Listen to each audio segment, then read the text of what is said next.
ना बहुत ही सुंदर और फैशनेबल लड़की थी और मीना थोड़ी सांवली और बहुत सिंपल लड़की थी। एक दिन मीना के लिए एक रिश्ता आता है। अरे बहन जी, लड़की को तो बुलाइए। तभी टीना और मीना दोनों साथ में चाय नाश्ता लेकर आती हैं।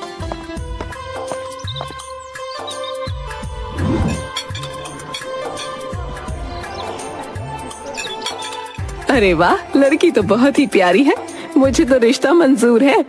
सभी बहुत ज्यादा खुश होते हैं। अरे मीना बेटी, जरा मुंह मीठा करवाओ सबका और पैर छुओ अपने होने वाले सास ससुर के। मीना अपने होने वाले सास ससुर के पैर छूने जाती है तो अचानक सुनैना उठ खड़ी होती है। अरे अरे, ये क्या कर रही हो तुम? मैंने इसे नहीं, टीना को पसंद किया है। अरे पर हमने तो आपको मीना के लिए बुलवाया था, अब टीना को कैसे? मुझे तो टीना ही पसंद है। आपको क्या लगता है मैं ऐसी काली कलूटी को अपने घर की बहू बनाऊंगी? जी नहीं। सुनैना टीना को कंगन पहना देती है। अच्छा तो इजाजत दीजिए। मीना उदास मन से अपने माँ पिताजी की तरफ देखती है। मैंने आप सबसे कितनी बार कहा है मुझे शादी नहीं करनी, मुझे अपना रेस्टोरेंट खोलना है, पर आप सबको तो बस शादी की ही पड़ी है। अब उन्हें टीना पसंद आ ही गई है तो टीना की शादी क्यों नहीं करवा देते? और हाँ, इसके बाद मेरी शादी की घर में बात भी नहीं होगी, नहीं तो मैं गंगा मैया में डूब के जान दे दूंगी, बता रही हूँ। और अपने कमरे में चली जाती है। टीना भी उसके पीछे पीछे कमरे में चली जाती है। क्या करें? करवा दे टीना की शादी। अजी, इसमें सोचना क्या है, करवा देते हैं। वैसे भी इतना अच्छा रिश्ता हाथ से नहीं छोड़ सकते। बस अब बहुत हो गया, रोज रोज शादी ब्याह का चक्कर। अब नहीं करनी मुझे शादी, किसी झमेले में पड़ना ही नहीं। अब बस मुझे अपना सपना पूरा करना है। और हाँ, इनमें से तो किसी पर बोझ बनूंगी नहीं, अपनी मेहनत से रेस्टोरेंट खोलूंगी। टीना अपने माँ पिताजी की बात सुन लेती है और अपनी शादी को लेकर सपने सजाने लगती है। कुछ ही दिनों बाद वो लोग टीना की शादी करवा देते हैं। टीना की तो शादी करवा दी, अब मीना के लिए फिर से रिश्ता ढूंढो। इसे मैंने कितनी बार कहा कि कुछ लेप लगा लिया कर, पर सुनती ही नहीं। इसके रंग रूप को देखकर तो कोई भी इससे शादी के लिए हाँ ही नहीं करता। रंग रूप सांवला है तो क्या, सभी काम में कुशल है मेरी बेटी। आज नहीं तो कल रिश्ता आ ही जाएगा, और ना आए तो ना सही, मेरी बिटिया मेरे पर कोई बोझ नहीं है। तभी मीना कुछ पैम्पलेट्स लेकर आती है। अरे ये क्या कागज लेकर आई है? ये मेरे नए बिजनेस के पैम्पलेट्स छपवाए हैं। क्या बिजनेस? अब तो बिजनेस करेगी? हाँ, और नहीं तो क्या। मैंने आप सबसे पहले ही कह दिया था कि मुझे इन शादी ब्याह की झंझट में पड़ना ही नहीं है। आप तो मेरे पीछे ही पड़ गए थे। अब मैं अपनी एक छोटी सी दुकान से शुरुआत करूंगी, कल ओपनिंग है, आ जाना। हे भगवान, अब ये लड़की न जाने क्या करने वाली है। ये बात टीना को भी पता चल जाती है। माँ, मैंने सुना है मीना दीदी कोई ठेला खोल रही है, क्या सच में? हाँ बेटे। अरे ये दीदी पगला तो नहीं गई है? जरा मेरे बारे में तो सोचे, मेरी क्या इज्जत रह जाएगी मेरे ससुराल वालों के सामने। एक तो पहले ही वो इसे पसंद नहीं करते, ऊपर से एक ठेला। हे भगवान, कहीं मती तो भ्रष्ट नहीं हो गई। अब क्या करूं बेटी, मेरी सुने तब ना। इस दीदी को तो हर बार महान बनने का भूत सवार है। बचपन से लेकर आज तक हर बात में मुझे नीचा दिखाने की कोशिश में रहती है। अगले दिन मीना के ठेले की ओपनिंग होती है। शकुंतला और प्रकाश, टीना और गांव के बहुत से लोग पहुंच जाते हैं। मैंने तो सोचा था बड़ी दुकान होगी, यहाँ आकर देखा तो ठेला। ये तो वही बात हो गई, खोदा पहाड़ निकली चुईया। मीना को थोड़ा बुरा लगता है। अरे ठेला हो या बड़ी दुकान, स्वाद तो व्यंजन का होना चाहिए, नहीं तो बड़ी दुकान भी कोई मायने नहीं रखती। हाँ हाँ, बात तो सही कह रहे हो, पर मीना बेटी, अब हमें अपने हाथ का कुछ खिलाओ तो सही भाई। अरे हाँ हाँ काका, क्यों नहीं। फिर मीना वहाँ आई सभी लोगों को अपने हाथों से बनी जलेबी खिलाती है। अरे अरे वाह बेटी, जलेबी तो तुमने जो है बहुत ही स्वादिष्ट बनाई है। आ हा हा, हाँ हाँ बिल्कुल, बहुत बहुत करारी जलेबी बनाई है तुमने। अब मुफ्त की चीज तो अच्छी लगेगी। कुछ दिनों में ही मीना का ठेला बहुत अच्छे से चलने लगता है और फेमस होने लगता है। पर टीना उसकी सफलता से जलने लगती है। इस दीदी को तो मजा चखाना ही पड़ेगा। बहुत ज्यादा हवा में उड़ रही है ना, मैं अभी इसके पर काट दूंगी।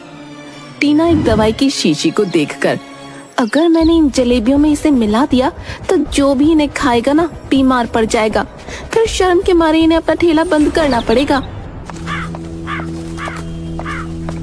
अरे दीदी कैसी हो? यहाँ से गुजर रही थी तो सोचा आपसे मिलती चलो। अरे बहुत अच्छा किया, बहुत सही समय पर आई है। मैं अभी खाना खाने वाली थी, तो यहाँ थोड़ी देर रुक जा, मैं अभी आती हूँ। ये कहकर मीना वहाँ से चली जाती है। क्यों ना इस शीशी में दीदी के खाने में मिला दूं?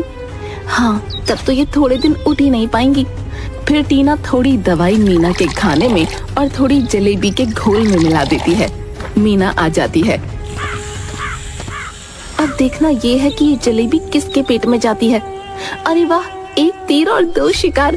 खाने में मिला दिया तो दीदी बीमार होगी और जलेबियां खाने वाला भी। अरे दीदी आप पहले खाना खा लीजिए, मैं थोड़ी देर बाद में खा लूंगी।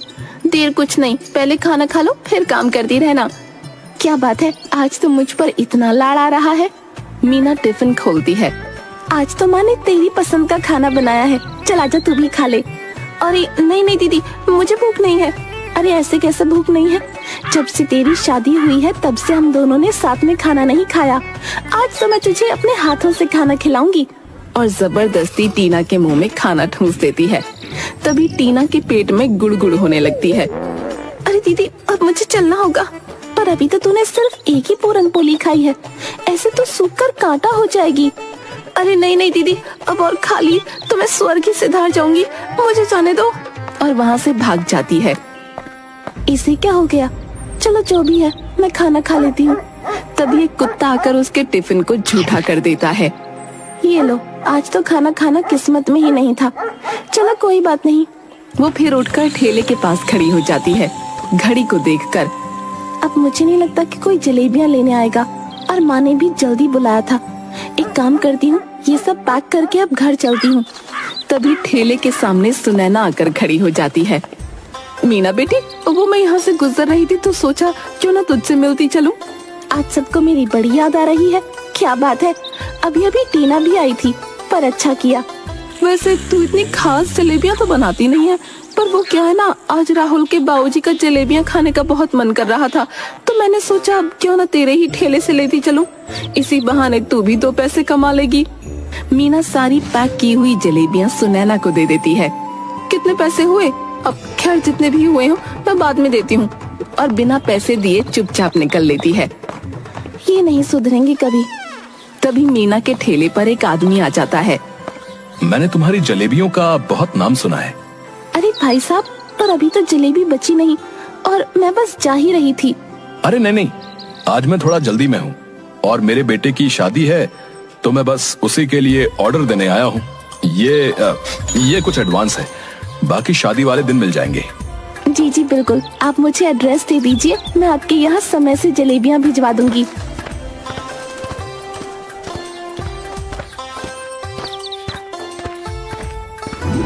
पापा पापा। अरे क्या हुआ बिटिया, इतना क्यों चहक रही है? अरे पापा, बात ही कुछ ऐसी है, अगर आप सुनोगे तो खुश हो जाओगे, खुशी से उछल पड़ोगे। पापा, मुझे मेरा पहला बड़ा ऑर्डर मिला है। अरे वाह, ये तो सच में बहुत खुशी की बात है। तू बस यही करती रहना, और आप इसकी शादी के बारे में कुछ मत सोचना, उम्र निकलती जा रही है इसकी। माँ, मैंने कितनी बार कहा है मुझे शादी नहीं करनी। मीना उदास होकर वहाँ से चली जाती है। अगले दिन मीना के ठेले पर एक लड़का आता है। जी, 1 प्लेट जलेबी। आप तो बहुत पढ़े लिखे लगते हैं, और मेरे छोटे से ठेले पर जलेबी खाने आए हैं। ठेला छोटा हुआ तो क्या हुआ, स्वाद बड़ा होना चाहिए। मीना खुश हो जाती है और उसे जलेबी दे देती है। वाह, आपकी जलेबियां तो जितना सुना था उससे भी ज्यादा स्वादिष्ट निकली। Thank you. वैसे आपका आगे का क्या प्लान है? मेरा मतलब है कि सिर्फ जलेबियां ही बनानी है या आगे कुछ और भी सोचा है? वैसे सोचा तो बहुत कुछ है, पर आपको इससे क्या? और मीना अपनी जलेबियां बनाने में व्यस्त हो जाती है। रात को टीना अपने घर पहुंचती है। अरे टीना बेटी, तू आ गई? बहुत ज्यादा थक गई हूँ, मुझे सोना है आज, मैं जी भर कर सोऊंगी। अपनी सास से कहकर आई हूँ कि 10-12 दिन अपने घर पर ही रहूंगी। अरे हाँ, बहुत अच्छा किया जो तू आ गई। मीना उसे गले लगने के लिए आगे बढ़ती है, लेकिन टीना उसे नजरअंदाज करके अपने कमरे में चली जाती है। पापा आपको बड़े ऑर्डर के बारे में बताया था ना, तो वहाँ पर शादी में हम सबको इनवाइट किया है, तो आज शाम को हमें चलना है। मीना उसके सारे परिवार के साथ शादी में चली जाती है। आप सब शादी एंजॉय कीजिए, मैं अपनी जलेबी की स्टॉल पर जाकर जलेबियाँ बनाती हूँ। तभी मीना और सभी काम करते हुए आदमियों को उनका जिसके यहाँ शादी थी वो आदमी बुला लेता है। तभी मौका देखकर कोई मीना की जलेबियों में कुछ मिला देता है।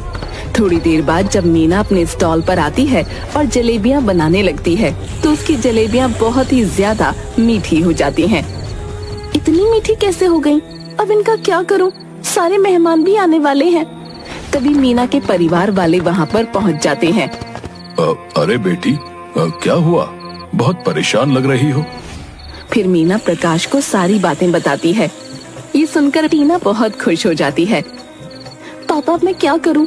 थोड़ी देर में सभी मेहमान आने वाले हैं और अगर ऐसी जलेबियां मैंने मेहमानों को दी तो मेरी क्या इज्जत रह जाएगी। थोड़ी देर बाद जिस आदमी ने मीना को ऑर्डर दिया था वो वहाँ पर पहुँच जाता है। अरे बेटा, जलेबियाँ तैयार हो गई? वो सर, आज मैंने कुछ नया ट्राई किया था। मैंने एक जलेबी रबड़ी बनाई है।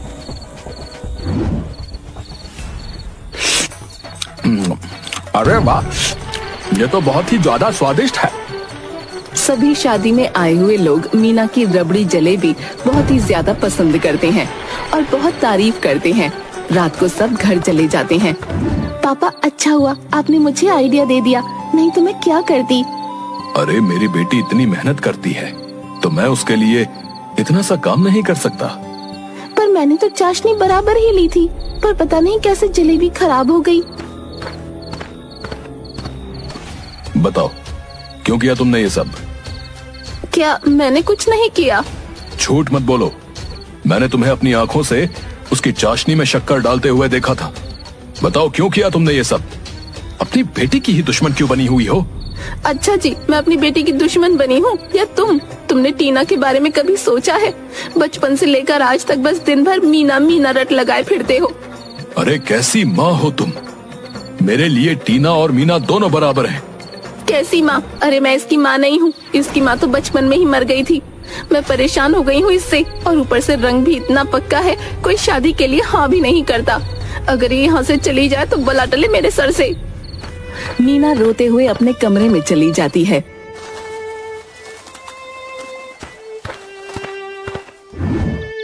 मीना बिटिया।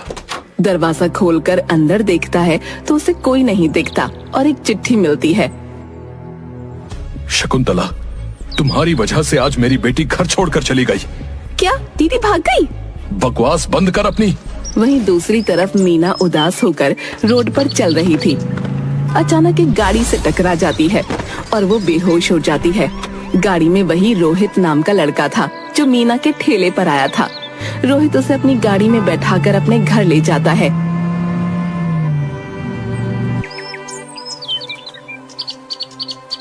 माँ, ये वही लड़की है जो जलेबी का ठेला लगाती है, और सच में इसके हाथों में जादू है माँ। तभी मीना को होश आ जाता है। तुम और मुझे यहाँ क्यों लेकर आए और क्यों बचाया मुझे? मर जाने देते। अरे बेटा, ये क्या कह रही हो तुम? ऐसा नहीं बोलते। मीना रोहित की माँ को गले लगाती है और जोर जोर से रोने लगती है। उन दोनों को वो सारी बातें बताती है। तब से मीना रोहित के घर रहने लगती है। अब मीना बिल्कुल ठीक हो गई थी। मीना रोहित के घर में एक बड़े से रेस्टोरेंट का फोटो देखती है और उसके सामने रोहित खड़ा होता है। ये हमारे रोहित का रेस्टोरेंट है। क्या रोहित का रेस्टोरेंट? हाँ, रोहित का रेस्टोरेंट। तभी रोहित वहाँ आ जाता है। मीना, अब तो तुम ठीक भी हो गई हो, तो क्या तुम मेरे रेस्टोरेंट में कुक की जॉब करोगी क्या? क्या मैं और इतने बड़े रेस्टोरेंट की कुक? हाँ, मैंने जब से तुम्हारे हाथों की जलेबियां खाई ना, मैं तो तुम्हारा फैन ही हो गया। इसीलिए मैं तुम्हें तभी बोलने वाला था, लेकिन तुम घर चली गई और कुछ दिनों से तुम मुझे दिखाई भी नहीं दी। ठीक है, और फिर रोहित के रेस्टोरेंट पर काम करने लगती है और अपने हाथों से जलेबी, रबड़ी और भी बहुत सारी डिशेस बनाती है। और बहुत जल्द ही रोहित के रेस्टोरेंट को बहुत प्रॉफिट होने लगता है। एक दिन जब रोहित और मीना रेस्टोरेंट से घर की तरफ जाते हैं, तब एक जगह बहुत ज्यादा भीड़ इकट्ठा होती है। अरे रोहित, रुको रुको। और दोनों जाकर देखते हैं तो शकुंतला खून में लथपथ पड़ी होती है। माँ, माँ क्या हुआ तुम्हें? रोहित और मीना दोनों शकुंतला को अस्पताल लेकर जाते हैं। तभी प्रकाश और टीना भी अस्पताल पहुंचते हैं और मीना को शकुंतला को खून देते हुए देखते हैं। थोड़ी देर बाद शकुंतला को होश आ जाता है। अब कैसी हो तुम? तुम्हारा बहुत ही ज्यादा खून बह गया था। तुम्हें 4-5 खून की बोतल चढ़ी है। और तुम्हें पता है कि तुम्हें खून किसने दिया? किसने? तुम्हारी बेटी ने। टीना, इधर आ, मेरी बच्ची तो ठीक है ना? इसने नहीं, तुम्हारी बड़ी बेटी ने। क्या? बड़ी बेटी? हाँ, तुम्हें खून मीना ने दिया है। आज मीना की वजह से ही तुम्हारी जान बच पाई है। अगर वो वक्त पर तुम्हें अस्पताल नहीं ले आती और तुम्हें खून नहीं देती तो तुम कब का स्वर्ग सिधार जाती। शकुंतला की आंखों में आंसू आ जाते हैं। मुझे माफ कर दे मेरी बच्ची, मैंने तुझे क्या कुछ नहीं कहा, कितना भला बुरा कहा। बड़ी माफी नहीं मांगती माँ, और उसके गले लगकर रोने लगती है। मुझे भी माफ कर दो दीदी। अरे पगली, मार खाएगी क्या? पर ये कौन है? ये रोहित है और सारी बातें बताती है। मेरी बेटी का इतना ध्यान रखने के लिए धन्यवाद बेटा। मुझे तो समझ नहीं आ रहा कि मैं तुम्हारा एहसान कैसे चुकाऊंगा। अपनी बेटी का हाथ मेरे हाथ में देकर अंकल। हाँ, मैं आपकी बेटी को बहुत ही पसंद करने लगा हूँ। मैंने इसकी जैसी स्वीट एंड सिंपल लड़की और कहीं नहीं देखी। मीना, तेरा क्या कहना है? मीना हाँ में सिर हिला देती है और शर्मा जाती है। सभी लोग खुश हो जाते हैं और रोहित और मीना की शादी करवा देते हैं। फिर मीना और रोहित साथ में काम करते हैं और अपनी मेहनत से मीना अपना एक रेस्टोरेंट भी खोल लेती है। टीना और मीना नाम